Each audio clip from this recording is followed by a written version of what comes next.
તું ફીર બોલી અલા હું તમે લોકો પતી ગયું હવે. તો ત્યાં વિશ કર્યું લી.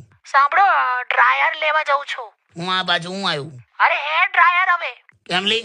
આપણે કોલર બલર ઉડ્યો છે ને એટલે બધું સાફ સફાઈ ચાલે છે. માતાની સાફ સફાઈ એમ? ભાઈ અમારે કેવું હોય, હા નેચરલી વાળ ઉડાવવા માટે છોકરીઓને ડ્રાયર જોઈએ. બોલો, છોકરાઓને લગન થાય એટલે નેચરલી ઉડી જ જાય.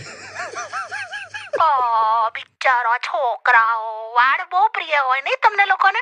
તે ના હોય?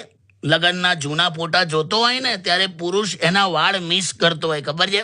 અને અમે અમારી ફિગર મિસ કરતા હોઈએ. ફિગર નું તું બોલી? હવે તમે ચાલુ ના કરતા. અમે એટલે છોકરીઓ ઇન જનરલ. બાકી એ વખતે પણ મેં તારા પડછાયામાં આખો ઉનાળો કાઢેલો, યાદ કર. બસ હવે એ ટોપિક જવા દો ને. તમે ઉભા.